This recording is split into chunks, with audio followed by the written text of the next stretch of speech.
friends. I am so excited to have you here with me today. We are going to talk about the most fascinating subject that you will ever encounter.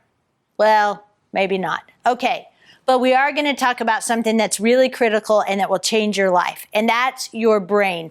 I need to give you some instruction now after we've done the introduction so that you will understand some brain basics. Now, noted that I said basic, so we're going to keep it really simple, but there are some things that you need to know right now about neuroscience that are backed up biblically that will help and be integrated into the rest of this course. As we jump in the next time into the C in connection, these are going to be critical things that you will need to pull from in all of the other courses. So I want to just right out of the gate, before we start with the CPR, I want to just lay the foundation with brain basics. Now, me personally, I love the brain. I'm obsessed with the brain. I have 3 things that I focus on, and when I have leisure time, I'm really going to sound like a nerd, but when I have leisure time or have any free time, the brain and neuroscience is one of the things, one out of the 3 things that I constantly study. So I want to share with you why I love the brain so much. It's actually the most complex part of our body. And interestingly enough, every experience that we have in our world has to enter into our awareness through, guess what? Your brain. And what happens in your life actually shapes your brain. So I want you to imagine your brain as clay, and the things that shape your brain are the things that you think, the experiences that you have, the things that you do, the emotions that are produced in your body. Everything passes through your brain. And so this 3-pound organ is where intelligence sits. It's where our senses are interpreted. It's where body movement is initiated. It's where our behavior is controlled or not controlled. And so lying in each of our skulls, that this brain is surrounded by protective fluid. And the brain actually takes up 2% of your body weight. It's 30% of your oxygen consumption and 25% of your calories.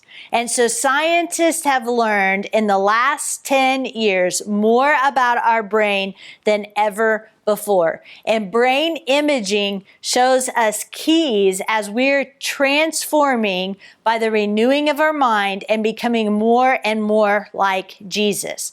And so it's a beautiful, beautiful thing.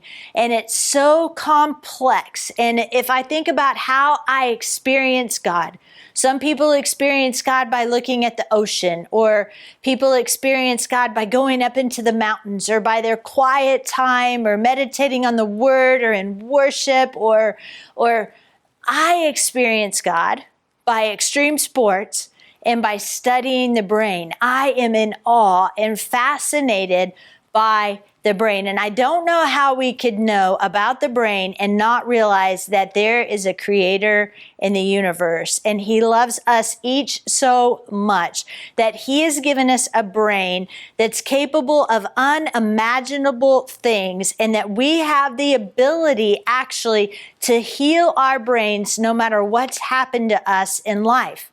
And we've talked about in the introduction that hard things happen, that we end up in a pit, that there is horror. There are things that knock the breath out of us. There's trauma. There's sin that's done to us. There's sin that we do. There are choices that actually shapes our brain, but our brains can heal. And that's who Jesus is and how he made our brains. And so it's important to know that not only are there great experiences in our lives, such as puppies and ice cream and long walks on the beach. I think about one thing that makes me smile are our two Boston Terriers. My husband and I both have a Boston Terrier. One's name is Lulu and the other's name is Lila. And that just brings a smile to my face. But as many things that make me smile, there's some really hard things in life. There are pits. There are things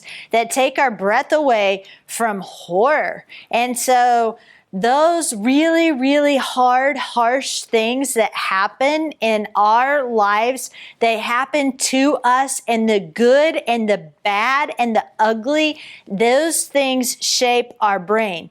But the way that Jesus created our brain enables us to partner with Him no matter whatever has happened. And no matter whatever season in our life, He's not bound by time, that we could actually work with Him to heal our brain from the hard and the harsh and from the trauma as we renew and we are transformed by the renewing of our mind. And so this process that we're going to get into in the CPR, to me, is how I experience Jesus in the miraculous. That this is one of the most complex yet simple processes. It's the most mysterious yet beautiful processes that occur when we partner with the Creator of the universe. So I want to start to just unpack a few things. Again, remember, we're keeping this really basic about your brain.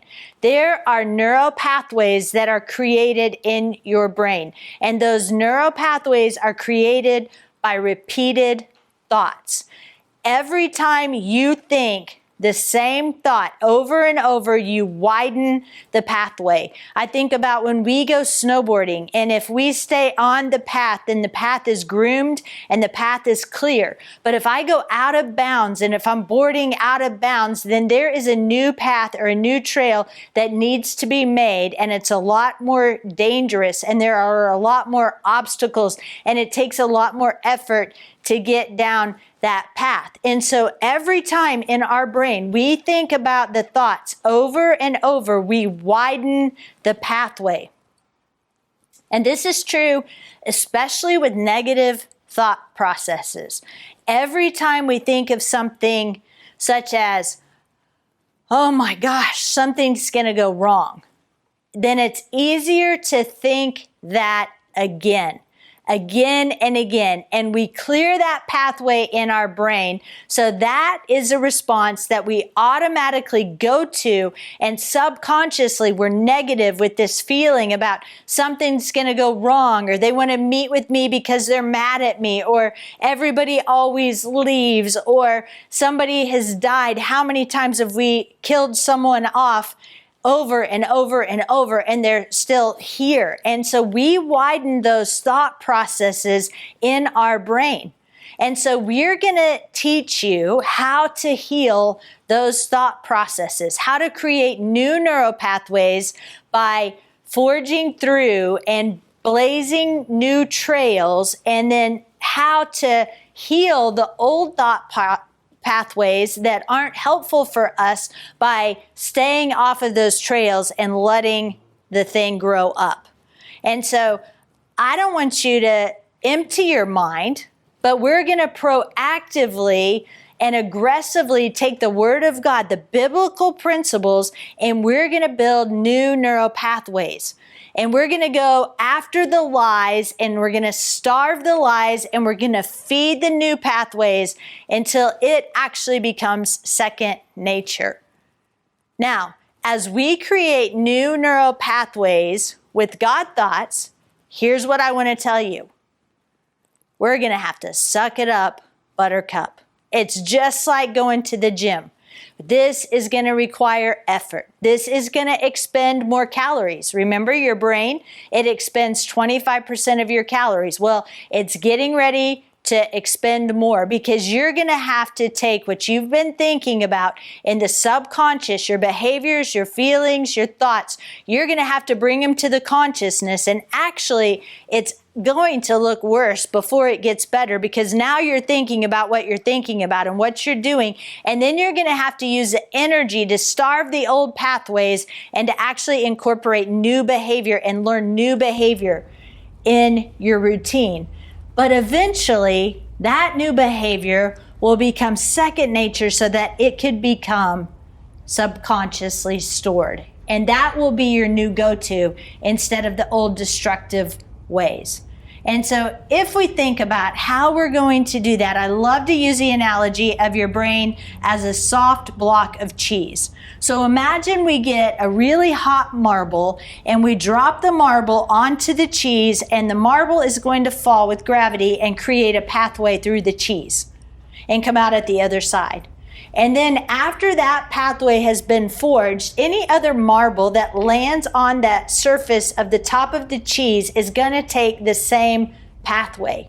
And so if we want to have a different pathway, we'll have to block the old pathway.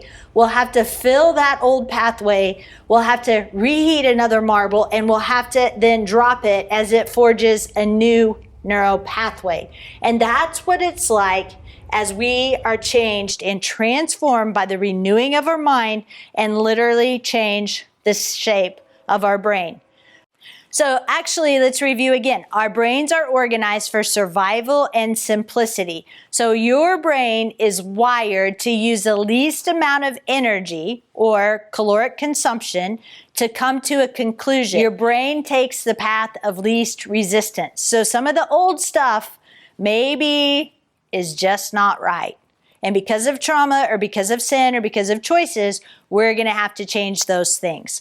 So let's get back to just really simple brain basics. Now, fortunately for you, this isn't the end of our brain discussion. We will have a part of the brain under the P in our CPR series. But for right now, you just need to know that your brain is fully developed finally by about the age of 25.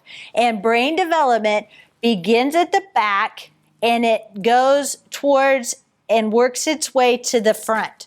So the last thing that develops is the frontal lobes, which control planning and reasoning. And so our brain's capacity to store things is literally unlimited. And many of you may think that your husband or your wife or your friends only use about 10% of their brain. But actually, that's a myth. We're all capable of using 100% of our brain, and our brain is always at work, even when we're asleep. And so I want to introduce you to a term, and that term is neuroplasticity. And my paraphrase of neuroplasticity is God is so amazing that He makes our brain so that it can heal. But let me read you the definition of neuroplasticity. It's the ability of the brain to form and reorganize over our lifetime. So the question is, can you teach an old dog new tricks? And the answer is absolutely. All right. So for the purposes of this class, I want to get into some details about the brain. I promised you brain basics. And so for CPR and our journey together, there are only 3 sections of your brain that I need you to know. And those 3 sections will intermix in every single class that we're going to have. So you will need to know 3 sections of your brain. So let me grab this brain and show you. We're going to talk about the bottom part of your brain, the middle part of your brain, and the top part of your brain. The lower part or the bottom part of your brain is for survival. The middle part of your brain is for imagination and emotions. And the top part of your brain is for intelligence. Now, each part works together and it's more intricate than even the most complex solar system. Maybe we should pause for an ooh and an awe and a wow with how fascinating this actually is. That each part of your brain, it was created for Jesus and by Jesus and in Jesus, and He actually holds everything together. That's how beautiful this is. And so a lot of times in our culture, we try to use the mind and the brain interchangeably, but they're really not. And we, for this class, really need to make a note about there is a difference, that they're 2 very different but interconnected entities.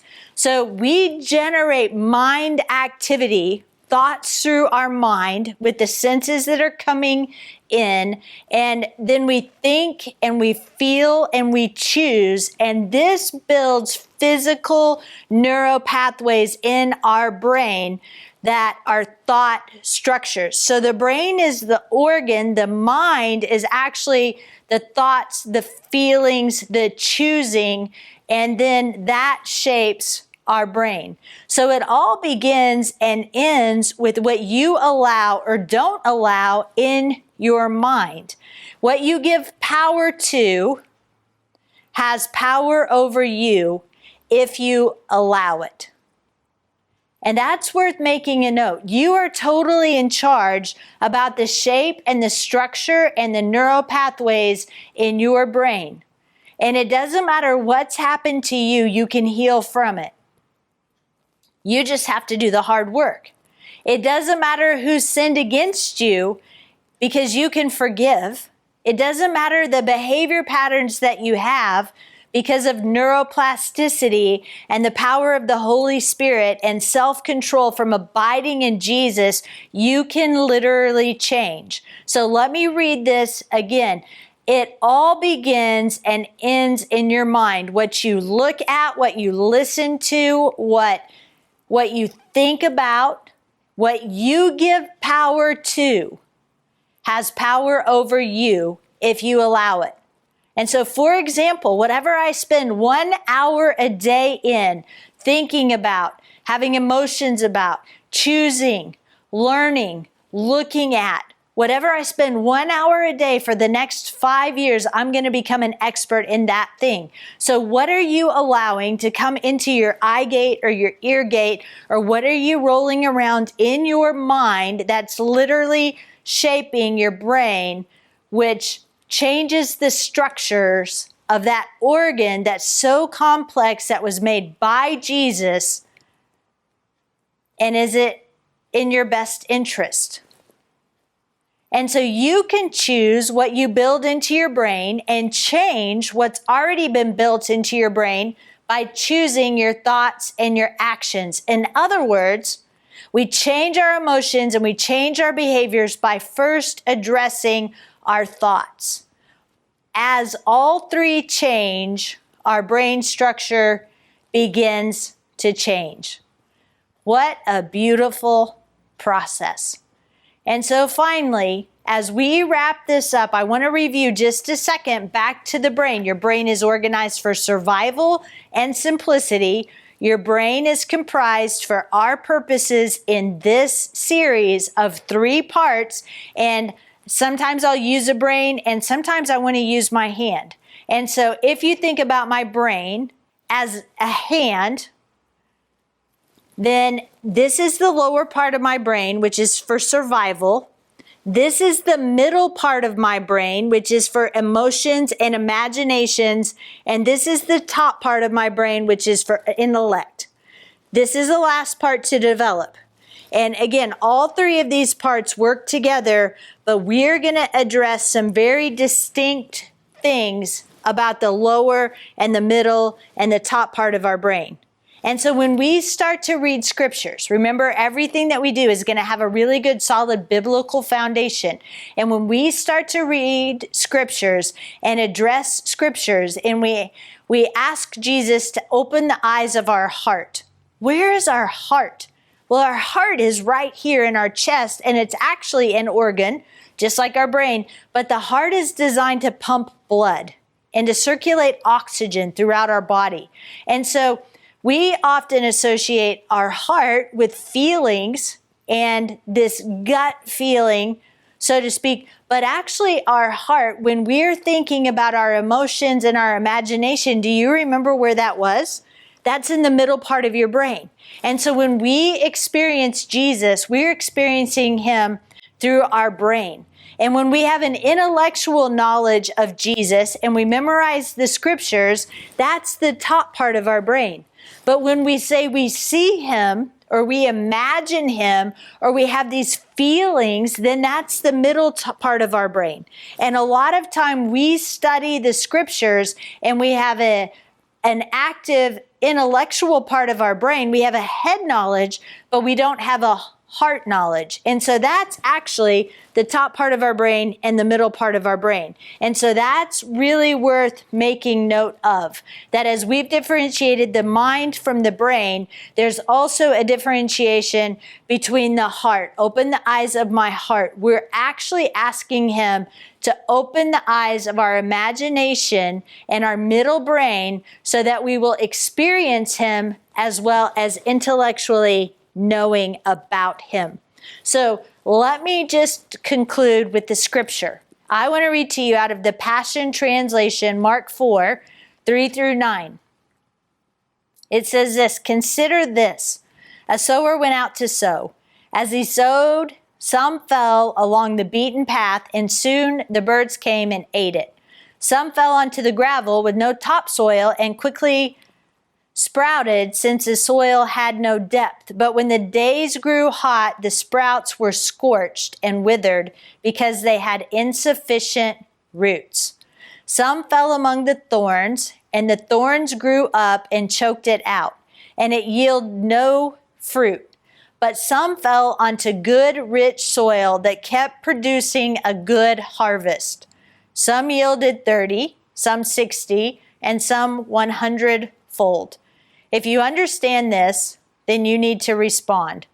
And so I want to challenge you with, what have you done to prepare the soil for God's word? What have you done in your imagination? We spend 30% of our days daydreaming into storylines with our imagination, and what has filled the screen in your mind, in your midbrain, that's produced emotions, and has the word of God fallen on the beaten path, on gravel with no topsoil, in a place where thorns would choke it out? Or have you prepared your brain with what you think and the feelings that are produced and the choices that you make? And have you activated your imagination and your emotions and your intellect to know Jesus and to see Jesus and to follow him? Because a lot of times when we end up in that pit that we've talked so much about on planet Earth, when really hard things happen to us, and then we cry out to God because we need Jesus to be what we need him to be, when we need him to be there, and how we need him to be.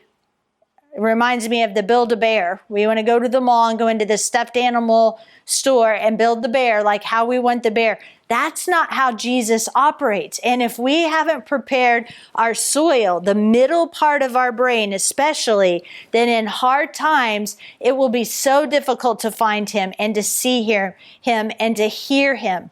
And so what would it be like if we prepared our brain, all of our brain, particularly our imagination and our emotions and our thought processes in our brain, so that no matter what happens in life, in the middle of the pit, that I would be so free from the external circumstances and so free from me and my trauma and my sin and my thought patterns, and so free from everyone else and how they've offended me or sinned against me or their behaviors, and so full of him with a well-prepared brain that I'm connected with him and I have the mind of Christ. I think the thoughts of Christ. I have the emotions of Christ, and my behaviors line up with what he would be doing.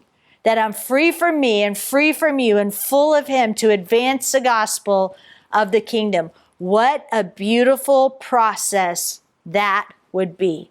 And that's our end game. That's our goal. And I think about, again, it's not a destination when we get here or when our brain looks like this or when I do this. It's about a process. And we have to have the capacity to know him and to experience him. We can't just have the knowledge, the head knowledge. We have to have the experiential knowledge in the middle part of our brain to experience him, to have the maturity and the depth and the root system that goes down deep. Usually when we want it now, or we want it yesterday, and we want this quick process, but that's not how this works. And I think about the disciples as we think about Paul and what Paul went through. If you could imagine his brain scans and what his brain looked like with this hatred towards the Christians, and then what happened when the eyes of his heart were illuminated and he encountered Christ on the road to Damascus. And then as he went in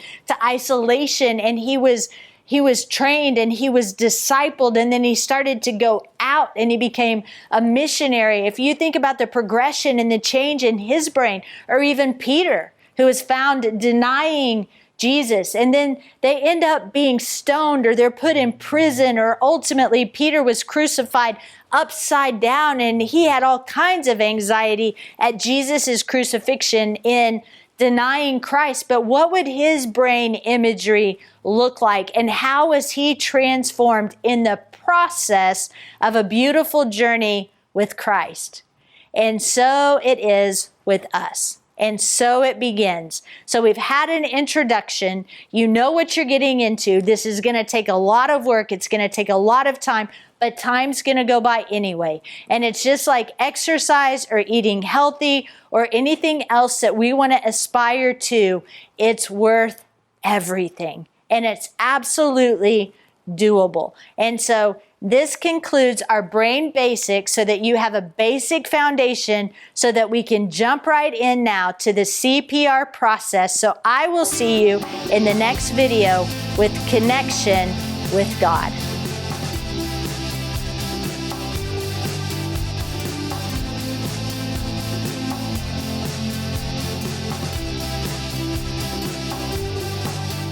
Hello, I'm Ann Nolan Howard, and I'm here to tell you about my story and how I got introduced into this No Boundaries group and just learned the CPR that we're going to be doing and talking about. And so a little bit of the backstory.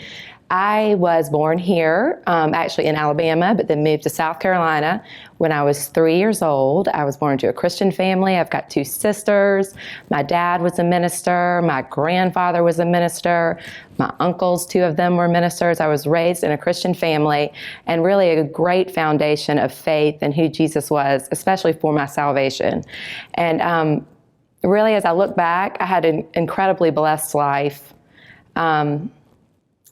Was married at the age of 20, had 3 beautiful children, moved back to Pawleys about 14 years ago, and which is where I currently am living, here at the beach, and just was a Christian and came to church and believed in God for my salvation, and things were going smoothly, so I thought, until one day, crisis struck, and I found myself in a pit. My world came crumbling down. One of my teenage children found themselves in a crisis. And it was a crisis that involved a lot of the things that parents struggle with today that we weren't raised with, like the internet, social media,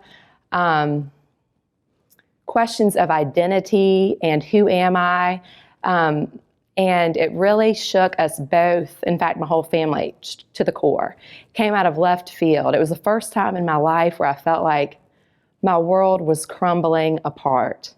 And I honestly didn't know how I was going to be able to move forward. And it was at this time that I realized, with all of the going to church and being involved in Bible studies and following Jesus, I had never actually allowed him to transform my life from the inside out. And I didn't know what to do. I didn't know where to go. I was completely stuck and I was helpless.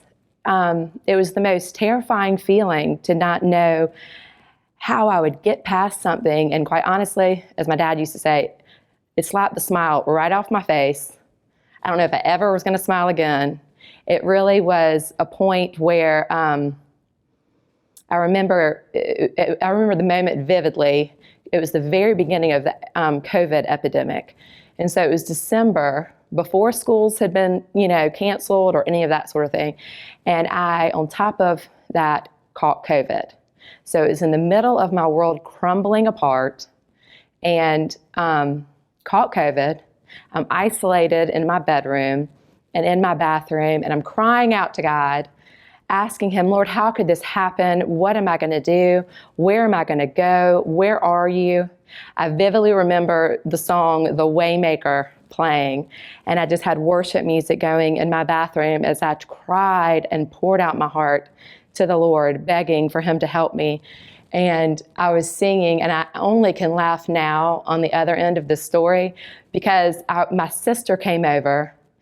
I laugh and say she had a hazmat suit on. She didn't have COVID, so she wanted to come check on me, but she kind of forced her way in and found me on the floor singing, Waymaker, miracle worker. And I can only laugh right now because it was horrible. It was horrible. I was praying for God to rescue me from this place. And I really didn't know him at that point to be a waymaker or a miracle worker. I didn't know how he was going to rescue for me, and I didn't trust that he definitely had me. And so it was the first time where I was stuck up, caught up against a wall, not knowing what I was going to do, and everything just crashing around me. And so at that point, we had, as soon as I got over COVID, we explored a lot of avenues, things that we could do to potentially help this situation. Went and sought out a lot of Christian help, advice, and one door seemed to close after the other before my mother, who had met Dr. Lori Basie with No Boundaries a couple times in conferences where she had visited Pawleys Island, and she just really persisted that we contact her, that she might be a good person to talk to. And so I really now know that this is just the Lord going before me, orchestrating, making connections, setting up this perfect situation where I could meet him. And so my story is a funny one in terms of how I learned how to do the journey of restoration in CPR, because I contacted Lori. She told me, great, come out here. She offered me hope, but she said, in order to come, you're going to have to do this course. It's called a Journey of Restoration, and you can do it online. And when you completed it, it's really going to give you the language and all of the information you need so that when you come out here, we can just jump right in and explore this. And we'll pray and we'll ask God what he's doing and how he's already working, and we'll have real solutions for you. So I did this 10, it was 10 or 11 sessions, and each one was anywhere from 45 minutes to an hour and a half each, and I did them all in 10 days. I was back to back doing it, and with the goal of, that was my ticket to get out there and get her to come fix my problem, not to fix me, because I was okay. It was really my situation and my family. It had struck home where for mothers, you're oftentimes most vulnerable is your child, and it was the first time that I was completely helpless to do anything about it. And so I did what I had to do to get out to Oklahoma and get on this journey of restoration. So really that's what brought me to do it. And it really was a journey. I was probably, on the 10th session before I realized that some of this might actually apply to me and I could have something to learn. So it was a really eye-opening experience. But I went out there to Oklahoma. I spent 5 days on an air mattress in their base because, as you'd have it, there was a sort of never before blizzard that blew through Oklahoma and sort of postponed my trip. And then we out there, it was an ice storm, sort of record breaking. I think that Satan really was trying to prevent me from getting out there. But anyway, it was a fabulous experience, but I really was pressing in with her. We were talking about the curriculum, and probably about the third or fourth night when we were there, one of the things that I was considering was looking at, Lord, what do I want from you? What do I need from you? And it dawned on me that what I needed was security. I wanted him to let me know that everything was going to be okay, that I was safe, that I was secure, that he was in control. And I went to sleep that night reading through scriptures that tell me those promises, that tell me that I am secure and that he's with me always. And I asked him to continue to show me how he has got me in the palm of his hand. And it was that next morning that I woke up and it was as if scales had fallen from my eyes. And it's like I had flashbacks of my entire life, things that had happened years before, 10 years before, 15 years before, that sort of came to my mind. And I all of a sudden saw where he had always been all my life. I could see his fingerprints so clearly. And I realized that all those times that he had always been there and it was him that was orchestrating every detail. He was the one doing it, and I had never given him the credit for it. I had never said thank you. I think a lot of the time I had actually thought it was my resourcefulness and competence and achievement that had landed me where I was. And all of a sudden I was just brought to my knees in gratefulness and gratitude for God had delivered me. And it was a realization that he was there for me yesterday, that he's here for me today, and that he's going to be here for me tomorrow. And that is really what started me on my journey of restoration. And this is just the first step, but it is incredible, and it has changed everything. It has changed my home life. It has changed my inside. I think about how twisted up I was inside.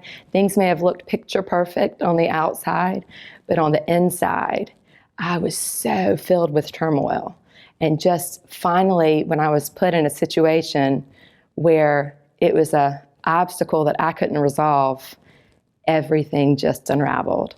And so what this has done for me is it's been an ongoing tool that is, I guess I would say it's sort of an algorithm or a roadmap for following Jesus and allowing him to transform you. And it's sort of the how-to. You always hear, just abide in Jesus, follow Jesus, walk with Jesus. But what does it mean? How do you do that? I may have had throughout my life so many mountaintop experiences where I had encountered the living God, but then I would go back home and I could never sustain that feeling and that connection. And so what the journey of restoration, or what we're now calling CPR, did for me was it gave me the practical day in and day out tools to be able to keep that connection and have a sustainable walk with Jesus, which really, it changed everything for me. And I just would highly recommend it, whether you're in a pit, whether you know someone who's in a pit, whether you just feel like, I want to be able to talk to Jesus. I want to know him. I don't know how. I'd love to go deeper. I know there's more to life. I would just encourage you. This is an excellent program.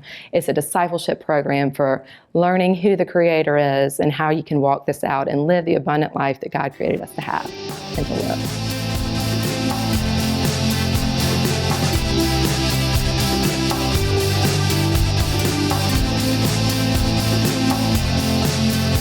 Hi guys, I'm Molly. So let me just tell you a little bit about how I ended up taking the CPR process. So when I was 8 years old, I moved from my hometown and then into another place. And when I got to that other place, I quickly became friends with kind of this just solid group of 8-year-olds, if you can be.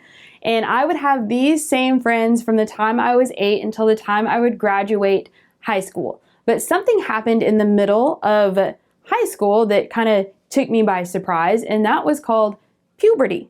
And my adolescent brain that we've learned about from Dr. Lori had dumped all of its synapses and all of its things, and I was just looking for a thrill, an adrenaline something. I had a whole bunch of energy, and I was quickly bored. So as a 16-year-old, I started thinking, is this it? Is this all there is to life, that all I'm going to do is go to school and go home and be good and that's it? That sounds like the biggest snooze fest ever. So what happened is I started making new friends. And the new friends that I made introduced me to drugs and alcohol and the party scene. So I'm 16 years old, I enter into the party scene, and at one point, we decided that we were going to sneak out of the house and go to a club that had just opened up. So we go to this nightclub, and this is where I would meet a man who's about 10 years older than me. And he says, "Hey, you're super cute. Can I get you a drink?" And my adolescent brain isn't thinking stranger danger. my adolescent brain is thinking, heck yeah, this is going to be fun. You're old enough to buy me a drink. And then my friends aren't thinking stranger danger. They have the same adolescent brain as I did, and they're thinking he can get us drinks too. So we would party that night, and then at the end of the night, he would say, hey, this was super fun. Can I get your phone number? And I'm like, well, absolutely. So this is what would begin a texting relationship between the two of us. And he would ask me questions all the time of like, what do you like to do? What's your favorite color? What do you like to eat? And in my 16-year-old brain, I had no idea who I was. So this connection was beautiful. I thought that this was it, that he really truly loved me because he said that he did. And that's all that it took to just kind of put my heart straight into his hands. And growing up, I had no idea anything about the Bible or anything about Jesus or anything about who I was created to be or why I even existed. I just knew I wanted to have fun. So I started falling in love with this man. And eventually that would lead us into a relationship where I would start selling drugs on my high school campus or whatever party or whatever club he had me at the time. And then quickly it changed from selling drugs to being sexually exploited in trafficking. And so that would look like spending anywhere between 15 minutes to 8 hours with another man in another room where whatever was happening. And so I was in that kind of a lifestyle for about 2 years of my life. And then eventually I would graduate high school and I would graduate college and I would get a job in my field. But the thing is that through that whole 10-year process, I was still using the things that I learned when I was 16 that was ingrained in my brain to have fun by any means necessary. And for me, that looked like sex and drugs and alcohol and parties. That's what I lived for. That's what I breathed for. That's what I thought life was about. Until one day, I did too many drugs and I had my first psychotic break. And a psychotic break is whenever the flood of emotions and the flood of the things that I had suppressed started coming back up in my brain. I ended up paranoid. I was terrified of everyone and everything. I didn't know what was happening in my surroundings. I would see things and hear things that weren't actually there. And so that would land me pretty quickly into psychiatric care. And this is where I would spend 5 days a week, 6 hours a day in therapy, where they would try to help me process through the things that were coming up from my past that were now invading my present situation. And I had to be medically detoxed off of drugs and alcohol to continue this therapeutic process. And then at some point, the doctors pulled me in and they said, you know what, Molly, congratulations, and this is my paraphrase, was congratulations, you've graduated therapy. But here's the thing, is we will see you once a week to still kind of work through some of the things that had happened to you and to process through those things. But we're going to put you on these 5 medications, antipsychotics, antidepressants, anti-anxiety, medication to sleep, medication to stay awake, medication to not crave alcohol. And we really need you on these medications, and we really need you to be with a caretaker because you disassociate too much. They diagnosed me with dissociation, and they diagnosed me with anxiety and depression and mania and told me that I was psychotic and that I wouldn't be able to be alone for too long, that I wouldn't be able to manage my finances, that I wouldn't be able to live by myself, that I wouldn't be able to hold down a job, that I wouldn't be able to function in society how a normal contributing active member would. And then they sent me on my way. And as soon as I got to my caretakers, which would end up being my parents, I went straight back into what I was doing before therapy, which is what I knew, which was the party scene. So I'm on my medications, I'm still partying, and then something just wasn't adding up. It wasn't working. It wasn't working for me. And I had just been given this life sentence of never being able to manage myself and always going to need someone to manage me and to help me manage me forever. And I just got wrapped up in despair. Really, there was no hope for anything. There was no hope that I would be or do anything in my life except for just bringing people down. And that's the truth that I believed about myself. And at some point, the drugs and the partying and the alcohol weren't enough. They wouldn't numb the pain long enough, to the point that I became seriously suicidal. And at this point in my life, I didn't know Jesus. I didn't know the Bible. I didn't know God as my Father. I had no idea about any of these things. And I even said that I was a self-proclaimed atheist at this time. And it was in December of 2017, after this life sentence, I'm standing in my parents' backyard and I'm smoking a cigarette. And I did something for the first time in a long time, and I prayed sincerely. And I said, God, if you're real, I will say yes to every invitation that you have for me for 1 year. If you're real. I couldn't wrap my head around that there could be a God that existed who would let all of these horrible things happen to me from my past. I questioned his goodness. I questioned his existence. I questioned if he loved me or cared about his children like he said that he would, because then why me? And why would all of these horrible things happen? And why is there so much depravity in the world? But I said that I would find him if he was real, because then at the end of that, I could say that I tried it all. So I was going to give him 1 year. And so I made myself a little bag of narcotics, and I wrote on it, in case of emergency, and I stashed it away. And here we are today, several years later. So he did show up, and he showed up in the middle of this CPR process that when I first entered into this process, this is where I was at. Suicidal, out of hope, didn't know who I was, didn't trust anyone, definitely didn't trust God. But through a series of yeses, I ended up taking this very course where I learned about connection and connecting with God and connecting with myself and connecting with others. And I learned about psychoeducation, that of course I did these things in my adolescence. And of course this is behavior that's coming up now based on my Amalama Ding Dong, also known as the amygdala, and what was happening in my reticular activating system, about how I've ordered my brain. And then I implemented routines with my self-care, and routines with reframing, and routines about dreaming about something bigger, something for the future. And so this is the journey that we've been on for the last several years.